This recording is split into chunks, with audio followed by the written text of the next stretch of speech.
Всем привет, это Феллини. Все мы знаем, что покер начинается с префлопа, и несмотря на то, что на дворе уже 2021 год, я по-прежнему регулярно вижу на вполне вменяемых лимитах, как люди ходят погулять за рейнджами и показывают на шоудауне руки, которых не должно быть там даже начиная с префлопа. Вы давно просили записать видео с правильными ГТОшными префлоп рейнджами, что ж, вот они. Я очень надеюсь, что это видео будет для вас полезным, а для меня будет очень полезным и приятным, если вы поставите лайк и подпишитесь на этот канал. Поехали!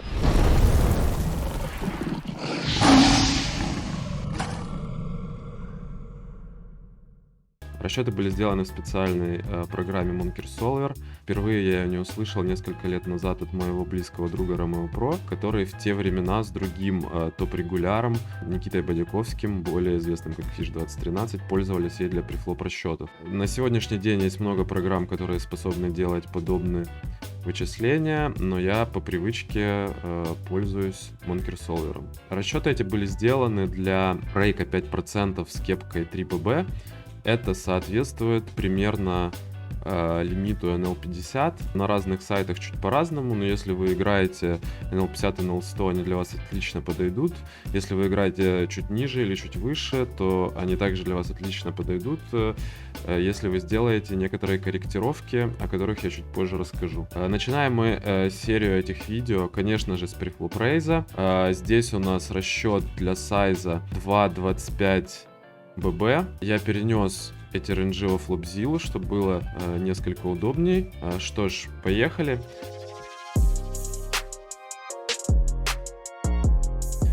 Первая позиция у нас ЕП, он же УТГ, он же ранняя позиция. Да, все рейнджи у нас для 6 макса. Значит, здесь что из интересного? Мы открываемся с 17 почти с половиной процентов. Не открываются нижние пары, такие как двойки и четверки. Пятерки открываются с весами. То есть вот зеленая полосочка, или там, если будет дальше появляться еще желтая полосочка, это значит, что эта рука открывается с какой-то частотой. В данном конкретном случае зеленая полосочка это 50%. Что вообще в целом это значит? Я таким образом отметил руки, которые открываются солвером с нулевым ЕВ. Соответственно, вы можете эти руки открывать или не открывать в зависимости от того, кто за вами дальше там сидит, что у вас за стол и какие у вас лимиты. То есть, условно, если вы играете NL50-100, вы можете открываться вот так вот. Если вы играете, допустим, чуть повыше, вы можете уже пятерки открывать со стопроцентной частотой, король валет, король 10 открывать со стопроцентной частотой. Если вы делаете какие-то корректировки под конкретный стол, то я бы сказал, что, например, если у нас сидит слабый игрок на блайндах, я бы открывал пошире, то есть все эти руки я открывал бы со стопроцентной частотой. Если у нас сидит игрок-любитель на баттле или на катофе, то есть он будет против нас в позиции, то я бы, например, не открывал бы пятерки, не открывал бы одномастные коннекторы, но с большей частотой открывал бы король валет и король 10. Напишите в комментариях, как вы думаете, в чем здесь логика.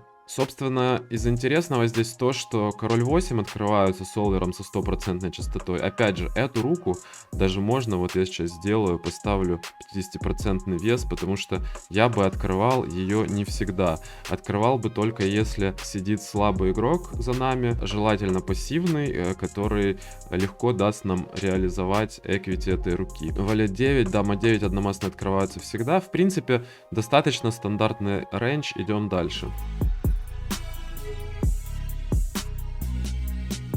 Дальше у нас позиция МП. Здесь мы открываем уже почти 21% рук. Коннекторы у нас точно так же остаются с 50% весом. Пятерки отсюда можно уже открывать всегда. Добавляется какое-то количество одномастных королей. В целом солвер очень любит руки с высоким кикером и часто предпочитает вот эти всякие король 5 одномастные или там дама 10 разномастные, более, на первый взгляд, играбельным и красивым одномастным коннектором или гапером, да. То есть многие, например, в этой ситуации предпочли бы открыть 9-7 одномастные, чем там король 5 одномастные. Вот Солверу больше нравятся руки с высоким кикером. Он, по всей видимости, считает, что он гораздо чаще будет попадать в нацевые или околонацевые комбинации с одномастными высокими королями, чем, например, с теми же гаперами. Переходим к позиции котов. Здесь мы открываемся уже практически 28%. Здесь добавляются низкие пары, четверки, тройки с частотой, но по-прежнему не в 100% случаев двойки вообще не открываются. То есть это как раз та часть рейнджа, в которой может быть много ошибок. Ну, скажем так, еще несколько лет назад ни у кого не возникало вообще даже сомнений, что эти руки нужно открывать или выкидывать, и все их открывали со стопроцентной частотой. Ну как можно выкинуть пару с котов, когда за нами всего 3 человека? Так вот, в целом вполне можно, особенно если вы играете NL10 и NL25, легко вообще улетят с котов и четверки, и тройки, не говоря уже о двойках. Также здесь добавляются туз-8, туз-9 разномастные. Разномастные бродвеи открываются уже абсолютно все со стопроцентной частотой. Одномастный король добавляется, король 4, дама 6, дама 7 одномастные, добавляется, так скажем, двудырчатый гапер 10-7 одномастные, 8-6 мы уже тут открываем, 9-7 открываем. В общем, здесь можем себе позволить открывать гораздо шире. Давайте посмотрим, что же там на баттоне. На баттоне мы открываемся 42,4%. Что здесь из интересного? Мы не открываем на баттоне по-прежнему туз-2, туз-3 разномастные, то тоже пару лет назад вызвало бы вопросы. Двойки на самом деле открываются около нуля, и поэтому, если вы играете NL25 и ниже, я бы рекомендовал даже с баттона их выкидывать. В принципе, здесь что? Вот валет 4, 10-5 это низ одномастных карт открытия. Если вы играете ниже NL50, я бы, скажем так, нижний ряд сократил и открывался бы там от дама 5, валет 6, 10-6. Вот нижние одномастные карты, желательно, чтобы они как-то могли собирать стрит получше. Также здесь вот рука 5-3 одномастная, если вы играете NL10, NL25, тоже не стоит ее открывать. 9-8, 10-8 на NL50 открываются около нуля, соответственно, тоже если вы играете ниже, можно смело их выкидывать. Переходим на СБ. Здесь в процентах очень похоже на баттон, 41,5%. В принципе, наполнение тоже достаточно похоже. Здесь вот я указал, что 10.8, 9.8 открываются с 50% частотой, что значит, что они открываются около нуля, и на более низких лимитах их можно, в принципе, выкидывать.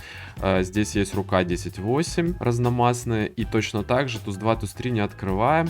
5.3 здесь не открывается, потому что мы без позиции.